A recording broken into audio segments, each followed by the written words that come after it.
ॐ अज्ञानतिमिरान्धस्य ज्ञानाञ्जनशलाकया चक्षुर्मिलितं येन तस्मै श्रीगुरवे नमः। श्रीचैतन्यमनोभीष्टं स्थापितं येन भूतले स्वयं रूपः कदा मह्यं ददाति स्वपदान्तिकम्।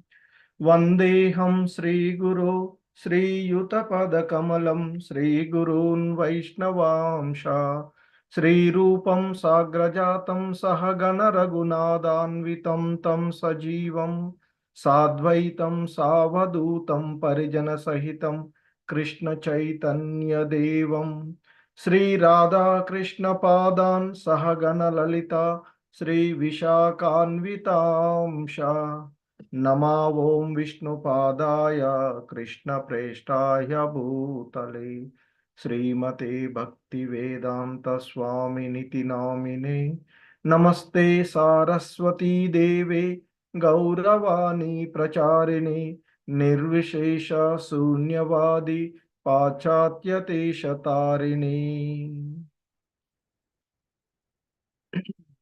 हे कृष्णा करुणा सिंधु दीनबंधु जगत्पते गोपेश गोपिका कांत राधा कांत नमोस्तुते। तप्त कांचन गौरांगी राधे वृंदावनेश्वरी वृषभानुसुते देवी प्रणमामि हरिप्रिये। वाञ्छाकल्पतरुभ्यश्च कृपा सिन्धुभ्य एव च पतितानां पावनेभ्यो वैष्णवेभ्यो नमो नमः। जय श्री कृष्ण चैतन्य प्रभु नित्यानंद श्री अद्वैत गदाधर श्रीवासादि गौर भक्त वृंद। हरे कृष्णा कृष्ण कृष्ण हरे हरे हरे राम राम राम हरे हरे।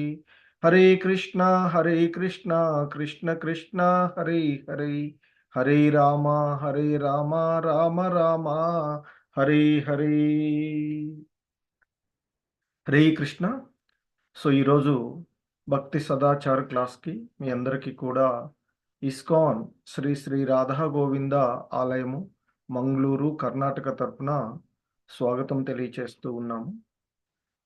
సో వైష్ణవ సాంప్రదాయాలు అనేటువంటి ఈ అంశంలో మనము ఈరోజు శుభ్రత్వము అనేటువంటి అంశాన్ని ఇస్కాన్ వ్యవస్థాపక ఆచార్యులైనటువంటి శ్రీల ప్రభుపాదుల వారి యొక్క బోధనల ద్వారా అవగాహన చేసుకోవడానికి ప్రయత్నం చేద్దాం. హరే కృష్ణ.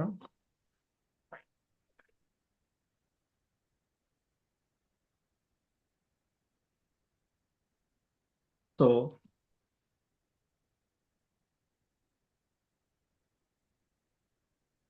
సాధారణంగా ఈ శుభ్రత్వము మనము ఈ వైష్ణవ కల్చర్ అనేటువంటి ఈ అంశంలో మూడవ అంశంగా వైష్ణవ క్లీన్లీనెస్ అనేటువంటి అంశాన్ని ఈరోజు మనము చూడబోయేటువంటి అంశం. సాధారణంగా శుభ్రత అనేటువంటిది దైవీ గుణంగా చెప్పబడేటువంటి ఇది ఆ బ్రాహ్మణ్ణి లక్షణంగాను శ్రీకృష్ణ భగవానుడు భగవద్గీతలో పేర్కొన్నటువంటి అంశము.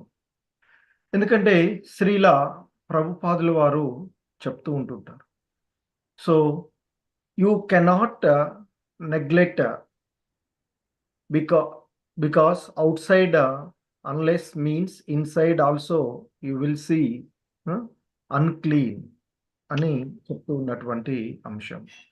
So if you keep both sides clean then you will be healthy inside and outside అనేటువంటి. సో ఈ శుభ్రత్వము అనేటువంటి దాన్ని మనము నెగ్లెక్ట్ చేయలేనటువంటి అంశంగా శ్రీల ప్రభుపాదుల వారు చెప్తూ ఉన్నటువంటి అంశం. అంటే ఈ శుభ్రత్వాన్ని మనము నెగ్లెక్ట్ చేయరాదు అని చెప్తూ ఉంటుంటాను, నిర్లక్ష్య పరచరాదు. ఎందుకంటే మనం బాహ్యంగా శుభ్రంగా ఉన్నట్లయితే లోపల కూడా పరిశుభ్రంగా ఉండేటువంటి అంశాన్ని మనము గమనించవచ్చు. ఎందుకంటే ఈ శుభ్రత్వం, దీన్నే శౌచత్వము అని కూడా చెప్తాము. ఈ శుభ్రత్వం లేనటువంటి విషయాల్లో మన మనసు ఆహ్లాదకరంగా ఉండదు. సో కాబట్టి ఈ శుభ్రత అనేటువంటి దాన్ని ఎప్పుడూ కూడా సాధారణంగా మనము నిర్లక్ష్యపరచరాదు అనేటువంటి అంశాన్ని చెప్తుంటారు. సో సాధారణంగా మనము మరి ఈ శుభ్రత్వానికి మనము నిత్యము స్నానం చేయడం, సాధారణంగా ఎల్లప్పుడూ శుభ్రంగా ఉండడం అనేటువంటి విషయంలో సాధారణంగా 3 సార్లు స్నానం చేయాలి అని చెప్తుంటారు. అలాగే ఇక బట్టలు శుభ్రంగా ఉంచుకోవడం.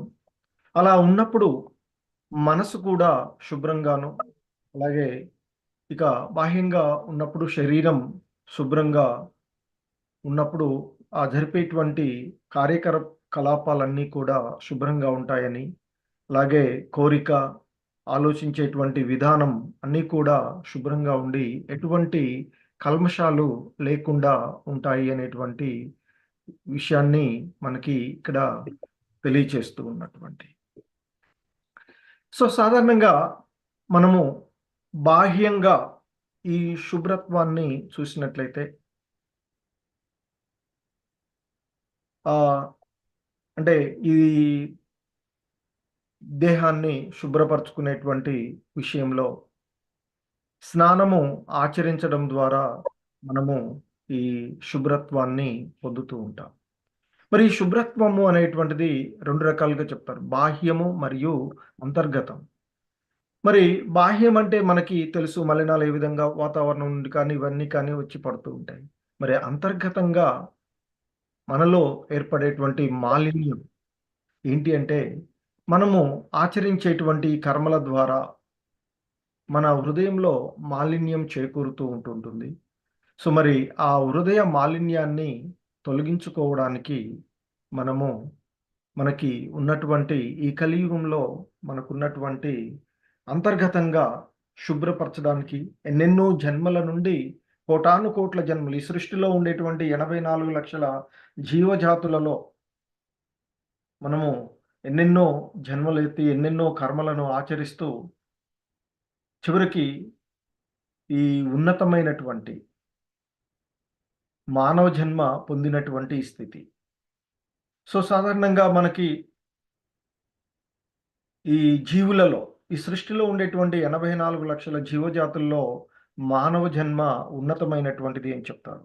ఈ జీవులకు లభించినటువంటి అవకాశం, ఉన్నతమైనటువంటి అవకాశము ఈ మానవ జన్మ లభించడం. ఎందుకంటే మానవ జన్మలోనే మనము ఏది చెయ్యవచ్చు, ఏది చెయ్యకూడదు అనేటువంటిది ఆలోచించగలిగేటువంటి జ్ఞానాన్ని కలిగి ఉన్నటువంటి విచక్షణ జ్ఞానము ఉన్నటువంటిది. సో మిగతా వాటిలో ఆ విధమైనటువంటి విచక్షణ జ్ఞానము లోపించి ఉంటుంది జంతువులలో. అంటే మనం సాధారణంగా చూస్తూ ఉంటాం. ఒక పంది ఉందనుకోండి, దానికి ఏదిచ్చినా అంటే మంచి స్వీట్ ఇచ్చినా, హల్వా ఇచ్చినా తింటుంది. ఇంకా స్టూల్స్ ఇచ్చినా అది తీసుకునేటువంటి అవకాశం ఉంటుంది. కానీ మానవులు అలా ఉండదు కదా! సో ఆ విధంగా అంటే మనం ఏం చెయ్యాలి, ఏం చెయ్యకూడదు, ఏది తినాలి, ఏది తినకూడదు అనేటువంటి విచక్షణ జ్ఞానాన్ని కలిగి ఉన్నటువంటి మనం. సో ఈ మనకి అంటే జీవులకు లభించేటువంటి మంచి అవకాశాల్లో మొదటిది మానవ జన్మ అంటారు. ఇక రెండవది ఏమాత్రము ఆధ్యాత్మికమైనటువంటి విషయాలలో మనము నిమగ్నమై ఉన్నా అది తదుపరి జన్మలకు కొనసాగించబడుతూ ఉన్నతమైనటువంటి వంశాలలో అంటే భక్తికి అనుకూలం, ఆధ్యాత్మికమైనటువంటి విషయాలకు అనుకూలం ఉండేటువంటి కుటుంబాలలో జన్మించేటువంటి అవకాశం లభిస్తూ ఉంటుంది. తద్వారా ఆల్రెడీ అక్కడ కొంత ఎస్టాబ్లిష్ చేయబడి ఉంటుంది. ఒక శాస్త్రాలను నమ్మడం, ఆధ్యాత్మికమైనటువంటి గ్రంథాలను చదవడము, అలాంటి విషయాల్లో కొంత అవగాహన ఉంటుంది కాబట్టి ఆ విధంగా ఉన్నతమైనటువంటి స్థితి. ఇక మూడవ అవకాశం, ఒకటి మానవ జన్మ, రెండవది పొందినటువంటి జన్మ ఆధ్యాత్మికంగా పురోభివృద్ధి చెందడానికి అనుకూలంగా ఉండేటువంటి కుటుంబాల్లోనో లేదా ధనవంతుల కుటుంబాల్లోనో పుట్టేటువంటి అవకాశం కూడా మనం పూర్వజన్మలలో చేసుకున్నటువంటి సుకృతం ఫలంగానే లభిస్తూ ఉంటుంది అని చెప్తూ ఉంటారు. మరి ఆ విధంగా ఎన్నెన్నో జన్మలలో ఆచరించినటువంటి ఆ హృదయంలో పేర్కొని ఉన్నటువంటి మాలిన్యాన్ని తొలగించడానికి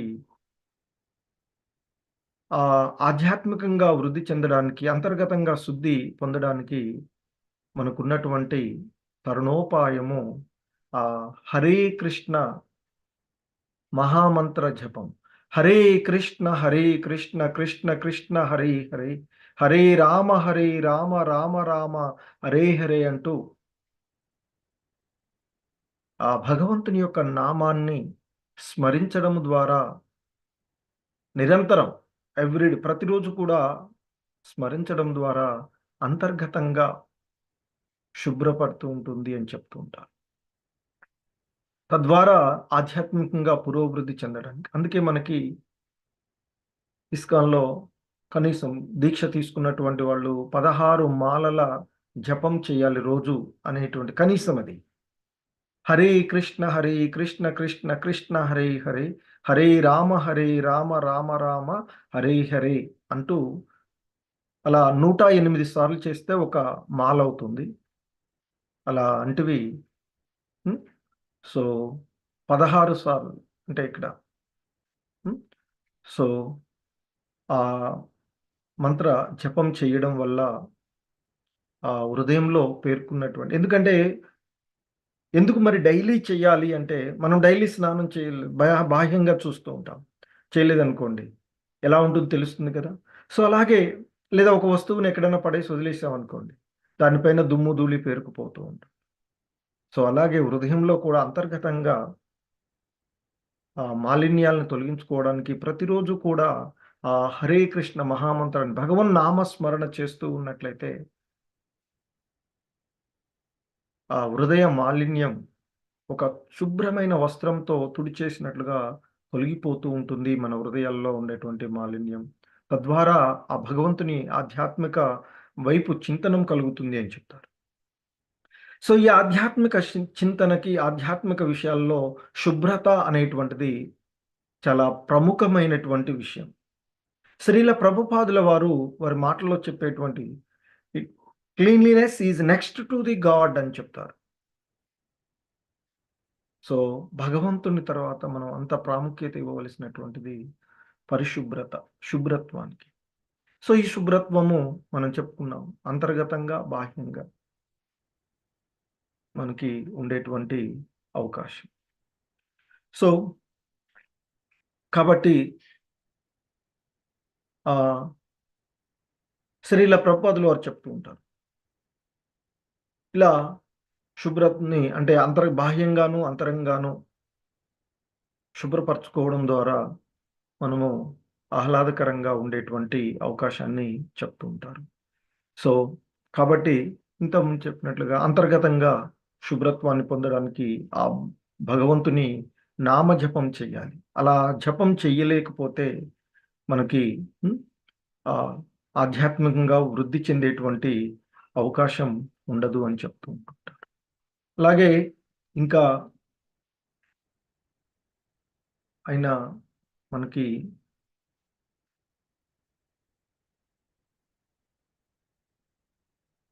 సో ఇంకా వారు చెప్తూ ఉంటుంటారు. ఈ మహామంత్ర జపం ద్వారా మనము అంతర్గతంగాను, బాహ్యంగాను అలాగే మనకి మన జీవన విధానాలలో మన దేహంతో పాటుగా ఇంకా మనం శుభ్రంగా ఉంచుకోవలసినటువంటి అంశాలు మన యొక్క వంటగది. ఎందుకంటే భగవంతునికి నైవేద్యం చేసేటువంటి ఇవి. సో కాబట్టి మనం వంటగది, అలాగే ఆ వంటగదిలో ఉండేటువంటి రిఫ్రిజిరేటర్స్ ఇవన్నీ ఇప్పుడు కూడా శుభ్రంగా అని చెప్తూ ఉంటుంటారు. సో ఈ ప్రసాదాలు తయారు చేసుకునేటువంటి విషయంలో మనకి కావలసినంత వరకు మాత్రమే వాటిని తయారు చేసుకోవాలి అని చెప్తూ ఉంటారు. సో మిగిలిపోయినటువంటి వస్తువులను మిగిలినటువంటి వాటిని ఎందుకంటే మనకి భగవద్గీతలో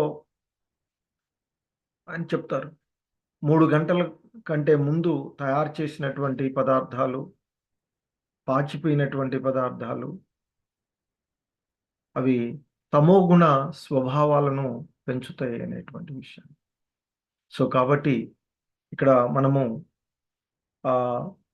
అంటే వంటగదిని, రిఫ్రిజిరేటర్స్ గాని వాటిని ఎప్పుడూ శుభ్రంగా ఉంచాలి అని, తిన్న తర్వాత మిగిలినటువంటి పదార్థాలనేవి కూడా రిఫ్రిజిరేటర్స్ వాటిలలో ఉంచుకోవద్దు అని చెప్తూ ఉంటారు. అలాగే ముఖ్యంగా ఈ కృష్ణ చైతన్యంలో ఉన్నటువంటి వాళ్ళు మిగిలినటువంటి పదార్థాలను ఆ రిఫ్రిజిరేటర్‌లో ఉంచకూడదు. అలాగే తిరిగి మళ్ళీ వంటగదిలోకి తీసుకువెళ్ళవద్దు అనేటువంటి నియమంని శ్రీల ప్రభుపాదుల వారు వారి శిష్యులైనటువంటి అనిరుద్ధకు వారు రాసినటువంటి లెటర్స్‌లో అంటే ఇవన్నీ కూడా మనం చూస్తూ ఉన్నటువంటివి వైష్ణవ కల్చర్స్‌లో ఏ విధమైనటువంటి నియమాలు, ఏ విధంగా ఉండాలి అనేటువంటి విషయాలను చూస్తూ ఉన్నటువంటిది. హరే కృష్ణ.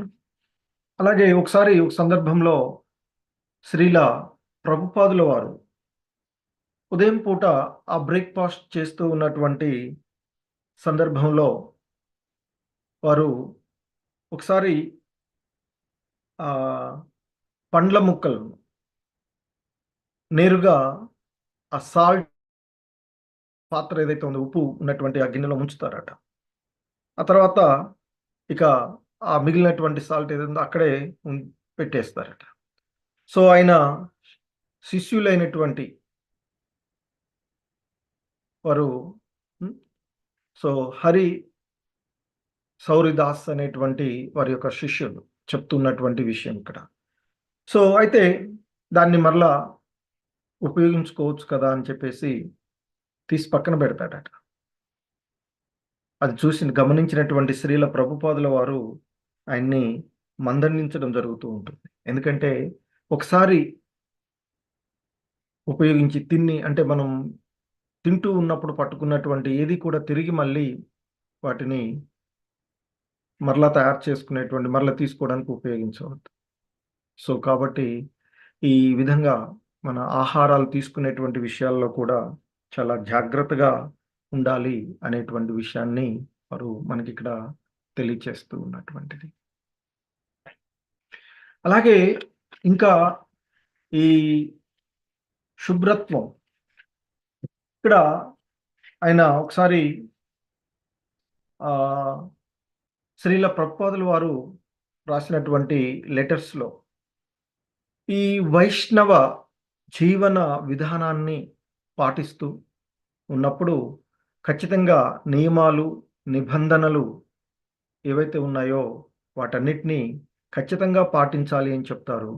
వాటిలో ఆ నియమ నిబంధనలలో మొదటిది శుభ్రత అని చెప్తూ ఉంటారు. ఎందుకంటే శ్రీల ప్రభుపాదుల వారు మొదట ఈ ఇస్కాన్ సంస్థని ప్రారంభించి అక్కడ శిష్యులుగా చేర్చుకున్నటువంటి సందర్భాలలో అక్కడ పాశ్చాత్య దేశాలలో వారి యొక్క సాంప్రదాయాలు, మన భారతదేశంలో మనకుండేటువంటి సాంప్రదాయాలు వేరుగా ఉంటాయి. సో, ఈ సాంప్రదాయాలన్నిటిని కూడా వారు అక్కడ వాళ్ళకి నేర్పినటువంటి విషయం. కాబట్టి ఆయన చెప్తారు, మీ దేశంలో ఈ ఆహార విషయాల్లో చాలా అంటే వారు శ్రీల ప్రభుపాదుల వారు ఏదైనా మాట్లాడేటప్పుడు చాలా ఆహ్, కరాకచ్చిగా ఉండి మాట్లాడేవారు అంట. సో, మీ యొక్క ఈ దేశంలో ఈ తినేటువంటి అలవాట్లు, తర్వాత తిన్న వాటిని ఫ్రిడ్జ్‌లలో దాసి చేసేటువంటి ఇవి హ్మ్. చాలా చెడ్డ అలవాట్లున్నవి. వాటిని మీరు వైష్ణవులుగా అంటే ఆ ఇస్కాన్‌లో చేరినటువంటి వాళ్ళు, ఇస్కాన్ భక్తులుగా ఉన్నటువంటి వారు మీరన్నిటిని కూడా వీటిని వదిలివేయాలి అని చెప్తూ ఉంటుంటారు. సో, ఇంకా మనకి మరి ఈ విధంగా మనము ఈ శుభ్రత్వము అనేటువంటి ఈ విషయాలను పాటిస్తూ ఉండేటువంటి ఈ విధానాలలో మనల్ని మనము పవిత్రీకరించుకోవడానికి మనకి ఉన్నటువంటి అవకాశాలు ముఖ్యంగా భగవంతుడు మనకి ఇచ్చినటువంటి వాటిలో ముఖ్యమైనవి ఒకటి జలము, 2 అగ్ని. మరి అంటే పరిశుద్ధపరచుకోవడానికి, శుభ్రం చేసుకోవడానికి భగవంతుడు ఇచ్చినటువంటి అంశాలు. అగ్ని మరియు జలం. మరి అగ్ని దాహక శక్తిని కలిగి ఉంటుంది కాబట్టి, దహించి వేస్తూ ఉంటుంది కాబట్టి, దాంతో మనం శుద్ధి చేసుకోవడం అనేటువంటిది సాధారణమైనటువంటి పరిస్థితులలో సాధారణ మానవులకు అది జరిగేటువంటి విషయం కాదు. కానీ మనకున్నటువంటి అవకాశం ఇక జలంతో మనము శుద్ధి చేసుకోవచ్చు. అలా జలంతో శుద్ధి చేసుకునేటువంటి విషయాన్నే స్నానము అని మనకు చెప్పబడేటువంటిది. అయితే ఈ పురాణాల్లో మనకి అనేక రకాలైనటువంటి స్నానాలు ఉన్నటువంటి విషయాలను చూస్తూ ఉంటుంటాం. సో, సాధారణంగా శరీరాన్ని స్నానము అంటే ఏంటి? మనము సాధారణంగా శరీరాన్ని ఒక ద్రవంతో శుభ్రపరచుకునేటువంటి విషయం గాని, అంటే సాధారణంగా నీళ్ళతో తడిపి లేదా నీళ్ళలో మునిగి శుభ్రపరచుకోవడం అనేటువంటిది స్నానం. సాధారణంగా ఈ స్నానానికి నీళ్లు వాడతాం. అదే భగవంతునికి చేసేటప్పుడు పాలు, తేనె, నూనె వంటి పదార్థాలను కూడా వాడేటువంటి విషయం ఉంటుంది కదా! సో, అయితే మనకి పురాణాలలో అనేక రకాలైనటువంటి స్నానాలు ప్రస్తావించబడినటువంటి విషయాలను మనకు చూడవచ్చు. అందులో వివిధ రకాలైనటువంటి స్నానాలు మనకి పురాణాల్లో చెప్పబడినవి.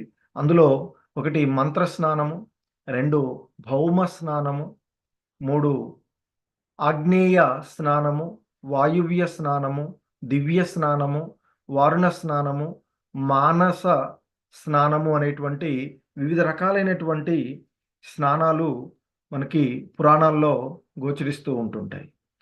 ఇక మంత్ర స్నానము అంటే ఇక్కడ మనకి వేదాలయందు చెప్పబడినటువంటి పురుష సూక్తులను, ఆ మంత్రాలను ఉచ్చరిస్తూ చేసేటువంటి స్నానం ఏదైతే ఉందో దాన్ని మంత్ర స్నానము అని చెప్తుంటారు. ఇక భౌమ స్నానము అనేటువంటిది మనకి ఇక్కడ హరే కృష్ణ.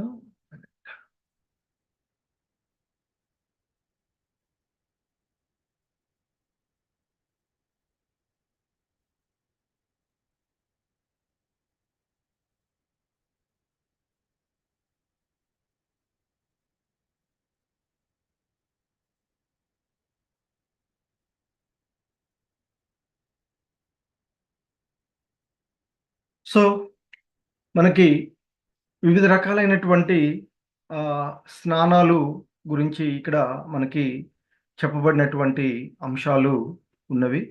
సో, వాటిలో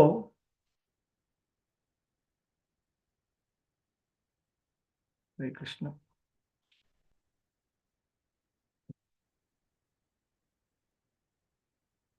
సో, ఇక్కడ ఇంతకుముందు చెప్పినట్లు మంత్ర స్నానము అంటే మంత్రాలను ఉచ్చరిస్తూ చేసేటువంటి స్నానము. అలాగే భౌమ స్నానం. ఇది పవిత్రమైనటువంటి నదులలో దొరికేటువంటి మన్ను లేదా పుట్టమన్ను మొదలైనటువంటి మృత్తికను ఒంటి నిండా అలుముకొని ఆ మృత్తికా మంత్రాలతో చేసేటువంటి స్నానం ఏదైతే ఉందో దాన్ని భౌమ స్నానము అని చెప్తారు. అలాగే ఆగ్నేయ స్నానం సాధారణంగా ఈ సమస్తమైనటువంటి పాపాలను దగ్నం చేసేటువంటి పుణ్యరాశిని చేకూర్చేటువంటి భస్మం ఏదైతే ఉందో ఆ భస్మాన్ని మంత్ర సహితంగా లేదా మనకి సాధారణంగా ఆ భస్మాన్ని శివుడితో కాబట్టి శివనామ ఉచ్చారణ చేస్తూ చేసేటువంటి స్నానం ఏదైతే ఉందో దాన్ని ఆగ్నేయ స్నానము అని అంటారు. అలాగే వాయువ్య స్నానము అని కూడా చెప్పబడేటువంటిది. ఇక్కడ గోమాత ధూళి గోవులు నడుస్తూ ఉన్నప్పుడు ధూళి చెలరేగినప్పుడు ఆ ధూళి మన పైన పడినట్లయితే దాని ద్వారా చేయబడేటువంటి ఆ స్నానం ఏదైతే ఉందో దాన్ని వాయువ్య స్నానం అని చెప్తుంటారు. ఇక దివ్య స్నానం. ఈ సూర్య భగవానుడు ఆకాశంలో నుండి కిరణాలు వెలువడుతూ ఉన్నప్పుడు, అంటే ఎండగా ఉన్నటువంటి సమయంలో ఒక్కోసారి వర్షం పడుతూ ఉంటుంది. ఎండా వాన 2 మిళితంగా వస్తూ ఉంటాయి. అలా అంటే అవకాశం లభించినప్పుడు దానిలో ఆ నీళ్ళలో ఆ వర్షంలో తడిచినట్లయితే ఎండ అంటే సూర్యుడు ప్రకాశిస్తూ ఉన్న సమయంలో వర్షం పడుతూ ఉన్నప్పుడు అలా తడిచినట్లయితే అటువంటి స్నానాన్ని దివ్య స్నానము అని చెప్తారు. ఇది చాలా అరుదైనటువంటి స్నానము. ఇది వాతావరణం అనుకూలించినప్పుడు మాత్రమే సాధ్యమయ్యేటువంటి స్నానం. అలాగే వారుణ స్నానం. పుణ్యనదులలో ఆచరించేటువంటి స్నానం ఏదైతే ఉందో దాన్ని వారుణ స్నానం అంటారు. ఇక మానస స్నానము అనేటువంటిది ఇక ఏంటంటే ఆ నారాయణుడి యొక్క నామస్మరణతో కామ, క్రోధ, లోభ, మోహాలు వంటి వాటన్నిటిని వదిలివేసి ఆ మాలిన్యాలన్నిటినీ మనస్సులోకి చేరనీయకుండా మనం నిరంతరం చేస్తూ ఉండేటువంటి విషయం ఏదైతే ఉందో దాన్ని మానసిక స్నానము అంటారు. ఇది కూడా అరుదుగా జరిగేటువంటి మహారుషుల చేత జరపబడేటువంటి స్నానం. సో, ఇక ఆ విధంగా వివిధ రకాలైనటువంటి స్నానాలు, మానస స్నానం దైవాన్ని స్మరిస్తూ చేసేటువంటిది, జపం చేసేటువంటి స్నానం, అలాగే దైవ స్నానం అని చెప్తాం. ఎర్లీ మార్నింగ్ బ్రహ్మముహూర్తంలో 4 గంటల నుండి 5 గంటల మధ్యలో చేసేటువంటి స్నానం. ఋషి స్నానం అంటే 5-6 గంటల మధ్య చేసేటువంటిది. అలాగే మానవ స్నానం 6-7 గంటల మధ్యలో జరిగేది. ఆ తర్వాత 7 గంటల తర్వాత ఉదయం స్నానం చేస్తూ ఉన్నట్లయితే దాన్ని రాక్షస స్నానము అని కూడా పిలుస్తూ ఉంటారు. సో, ఈ విధంగా మనం చేసేటువంటి స్నానాలు వివిధ పేర్లతో పిలువబడేటువంటి విషయాలు ఉన్నటువంటివి మనకి సాధారణంగా చూస్తూ ఉండేటువంటి విషయాలు. సో, కనుకనే బ్రహ్మముహూర్తంలో అంటే ఎప్పుడు కూడా ఎర్లీ మార్నింగ్ లేసి మనము స్నానం ఆచరించడము, ఆధ్యాత్మిక విషయాలను పైనడం అంటే జపం చేయడము, భగవంతునికి అర్చన చేసుకునేటువంటి విషయాలు. సో, ఆ విధంగా మనము స్నానాలను ఆచరిస్తూ శుభ్రత్వాన్ని పొందవచ్చు అనేటువంటి విషయాన్ని మనకు వివిధ రకాలైనటువంటి స్నానం.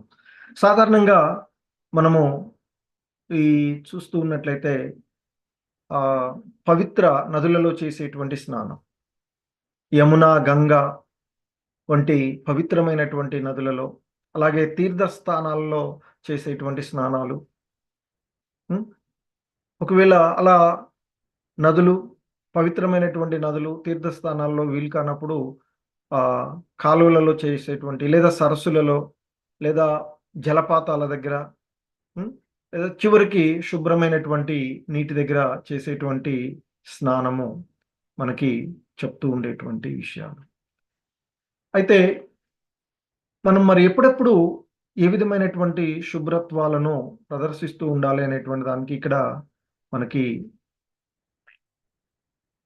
మనం శుభ్రంగా ఉంచుకోవలసినటువంటి విషయాల్లో నోస్ మ్యూకస్ ముక్కును చీదినప్పుడు, కఫం వచ్చినప్పుడు, కళ్ళ నుండి నీళ్లు వచ్చినప్పుడు, సో అలాగే చెవుల్లో గూబులి తీయడము, అలాగే కళ్ళ నుంచి బూసులు వచ్చినటువంటి సందర్భాల్లో మనము నీటితో శుభ్రపరచుకోవాలి అని చెప్తూ ఉంటారు. అలాగే ఏదైనా మాంసం ముద్దలు కానీ లేదా సెమన్, బ్లడ్, మారోల్, యూరిన్, స్టూల్, మలమూత్రాలు విసర్జన చేసినప్పుడు మన సాధారణంగా నీరు మరియు సబ్బుతో శుభ్రపరచుకోవాల్సినటువంటి విషయాలను చెప్తూ ఉంటారు. ఇంకా స్నానం మరి ఎప్పుడు చేయాలి అనేటువంటిది ఇంతకుముందు చెప్పి వివిధ రకాలైనటువంటి స్నానాలు. సాధారణంగా స్నానం బాత్ చేయాల్సినటువంటి విషయాల్లో మైథున క్రియల్లో పాల్గొన్నప్పుడు, అలాగే చెడు కళలో వచ్చినప్పుడు, సో గడ్డం చేసుకున్నప్పుడు కానీ, లేదా ఎంట్రుకలు కటింగ్ చేసుకున్నప్పుడు కానీ, అలాగే ఎప్పుడు పడితే అప్పుడు మనం వేళ్ళు కట్ చేసుకో, ఇవన్నీ చేసినప్పుడు, వామిటింగ్స్ జరిగినప్పుడు, సో శవయాత్రలో పాల్గొన్నటువంటి సందర్భాలు పోయి వచ్చినప్పుడు, సాధారణంగా మనము అంటే రెగ్యులర్గా చేసేటువంటి స్నానం కాకుండా ప్రత్యేకంగా చేయవలసినటువంటి సందర్భాలు చెప్తూ ఉంటుంటాం. సో మరి ఆ స్నానాలు, వివిధ రకాలైనటువంటి స్నానాల గురించి ఇంతకు ముందే మనం చూసుకున్నటువంటి, మరి ఈ స్నానాలను ఆచరించేటువంటి విషయాలలో సాధారణంగా హౌస్ హోల్డర్స్ అంటే తర్వాత వానప్రస్థాస్ రోజుకి 2 సార్లు స్నానం చేయాలి అని చెప్తారు. సాధారణంగా ఉదయం, సాయంత్రం స్నానం చేస్తూ, అంటే గృహస్థ ధర్మంలో ఉన్నటువంటి వాళ్ళు వానప్రస్థ మనకి 4 రకాలుగా ఉంటాయి. బ్రహ్మచర్యులు, గృహస్థ, వానప్రస్థ, సన్యాస. సో సాధారణంగా మన మానవ జీవిత విధానం లైఫ్ 100 ఇయర్స్ అనుకున్నట్లయితే మొదటి 1/4 25 సంవత్సరాల వరకు బ్రహ్మచారి ఆశ్రమం అని చెప్తుంటారు. మనకి సంబంధించినటువంటి విషయాలన్నిటిని కూడా నేర్చుకోవడానికి ఉండేటువంటి సమయంగా చెప్తారు. ఆ తర్వాత గృహస్థ ధర్మాన్ని స్వీకరించి సంపాదించడం కానీ చేస్తూ అవి మిగిలిన వాళ్ళని, ఎందుకంటే బ్రహ్మచారి, వానప్రస్థ, సన్యాసి వీళ్ళెవరూ కూడా సంపాదనలు కలిగి ఉండరు. మిగిలిన వాళ్ళు గృహస్థ ధర్మంగా మనం సంపాదించినటువంటి వాటిని మనకి, మనము, నాది, నేను అనేటువంటి భావనలతో ఖర్చు కాకుండా కొంత సమాజానికి, వాళ్ళపైన డిపెండ్ అయినటువంటి వారికి దాన ధర్మాలు చేయాలి అని చెప్తుంటారు. సో భగవంతుణ్ణి ఆధ్యాత్మికంగా వృద్ధి చెందడానికి అవసరమైనటువంటి విషయాలలో 4 విషయాలు చెప్తూ ఉంటారు. 1 ఇంద్రియ నిగ్రహాన్ని కలిగి ఉండడం, 2 ధర్మపాలన చేయడం, 3 తపస్సులను ఆచరించడం, 4 ధనాన్ని దానంగా చేయడం. కానీ ఇప్పుడున్నటువంటి ఈ పరిస్థితులలో, ఈ కలియుగంలో ఇవన్నీ తపస్సులు ఆచరించడము, ఇవన్నీ చేసేటువంటి వీటన్నిటికంటే కూడా సరళమైనటువంటి మార్గము, ఆ భగవంతుని ఆధ్యాత్మికంగా వృద్ధి చెందేటువంటి మార్గము, ఆ భగవంతుని నామస్మరణం. ఈ కలియుగంలో ఆ భగవంతుని నామస్మరణ చేస్తూ హరే కృష్ణ కృష్ణ కృష్ణ హరే హరే, హరే రామ రామ రామ హరే హరే అంటూ ఆ భగవంతుని నామస్మరణం యుగ ధర్మంగా మనకున్నటువంటిది. ఈ కలియుగంలో ఆ యుగ ధర్మం నామ సంకీర్తనం, కీర్తనం. హరేర్నామ హరేర్నామైవ కేవలం కలౌ నాస్త్యైవ గతిరన్యద అని చెప్తారు. ఏంటంటే ఈ కలహాల కపట యుగంలో ముక్తికి భగవన్నామ సంకీర్తనము ఒక్కటే మార్గము అని చెప్తారు. అన్యోపాయం లేదు, అన్యోపాయం లేదు, అన్యోపాయం లేదు అంటూ చెప్పబడినటువంటిది. సో కాబట్టి ఈ కలియుగంలో, ఎందుకంటే మనకి వివిధ యుగాలలో యుగ ధర్మాలుగా ఉండేటువంటి, సత్యయుగంలో తపస్సులు ఆచరించేటువంటి వాళ్ళు, ఆ తర్వాత త్రేతాయుగంలో యజ్ఞయాగాదులు చేసేటువంటి వాళ్ళు, ఆ తర్వాత ద్వాపర యుగంలో అర్చనం, మరి ఈ కలియుగంలో ఇవన్నీ చేసేటువంటి సమయము మానవులమైనటువంటి మనకి చాలా తక్కువగా లభిస్తుంది. కనుక సో సరళమైనటువంటి విధానము, మానవ జన్మ యొక్క ముఖ్య ఉద్దేశము ఆ భగవంతుని సేవలో నిమగ్నం అవ్వడము అని చెప్పింది. మరి ఆ భగవంతుని యొక్క సేవ, అంటే భగవంతుణ్ణి అర్థం చేసుకోవడానికి మనకున్నటువంటి ఏకైక మార్గము ఆ నామ కీర్తనం, భగవన్నామ కీర్తనము ఒకటే మార్గము అని చెప్తారు. అందుకే పురాణాల్లో మనకు చెప్పబడ్డది, బృహన్నారదీయ పురాణంలో చెప్పబడినటువంటిది హరేర్నామ హరేర్నామైవ కేవలం చెప్తారు. సో కలౌ నాస్త్యైవ గతిరన్యద అంటే ఈ కలహాల కపట యుగంలో ఆ భవబంధనాల నుండి బయటపడడానికి, అంటే ముక్తికి ఆ భగవన్నామ కీర్తనము ఒకటే మార్గము అని చెప్తారు. వేరే ఉపాయమే లేదు అని చెప్పారు. అదే హరే కృష్ణ మహా మంత్రం. ఎందుకంటే దాన్ని ఇంకా చెప్తారు, ఇతి షోడశకం నామ్నం కలి కల్మష నాశనం నాత పరతరోపాయ సర్వవేదేషు దృశ్యతే. ఏంటంటే ఈ హరే కృష్ణ మహామంత్రపు 16 నామాలే కలియుగ దుష్ట ప్రభావాన్ని ప్రతిఘటించడానికి ఏకైక మార్గము అని చెప్తారు. ఇది షోడశకం నామ్నాం కలి కల్మష నాశనం నాత పరతరోపాయ సర్వవేదేషు దృశ్యతే. అన్ని వేదాలను వెతికినా కానీ ఎక్కడ చూసినా కానీ సో ఈ అవిద్యా సాగరాన్ని దాటడానికి ఆ భగవన్నామ కీర్తనం తప్ప వేరే మార్గం ఏదీ లేదు అని ఆ సమస్త వేదాలలో చెప్పబడినటువంటిది. సో ఆ విధంగా మనము ఆ భగవన్నామ స్మరణ చేస్తూ ఉండేటువంటి విషయం. సో సాధారణంగా గృహస్థులు ఆ వానప్రస్థులు 2 సార్లు స్నానం చేయాలని చెప్తారు. సన్యాస ఆశ్రమంలో ఉన్నటువంటి వాళ్ళు 3 సార్లు స్నానం ఆచరించాలి. బ్రహ్మచారులుగా ఉన్నటువంటి వాళ్ళు ఒకసారి స్నానం చేయాలి అని చెప్తూ ఉంటారు. సో ఇంకా ఆయన శ్రీల ప్రభుపాదుల వారు మనకి ఆయన చెప్తూ ఉంటుంటారు ఏంటంటే మనం ఎక్కడున్నా కానీ ఈ విషయాల్లో అంటే ఇండియాలో ఉన్న బయట ఉన్న ఈ శుభ్రత్వం అనేటువంటి విషయాన్ని వేదాలలో సూచించబడినటువంటి వాటిని ఖచ్చితంగా పాటిస్తూ ఉండాలి అనేటువంటి విషయాన్ని చెప్తూ ఉంటారు. సో ఆయన ఇంకా స్ట్రెచ్ చేసి చెప్తారు, cleanliness is very much if they keep unclean I chastise them like anything they have learn this art. I always says cleanliness is next to the God. So కాబట్టి ఈ వైష్ణవ సాంప్రదాయాల్లో లేదా ఆధ్యాత్మికంగా వృద్ధి చెందేటువంటి విషయాల్లో శుభ్రత్వము అనేటువంటిది చాలా ముఖ్యమైనటువంటి అంశంగా శ్రీల ప్రభుపాదుల వారు చెప్పబడేటువంటి అంశం. హరే కృష్ణ.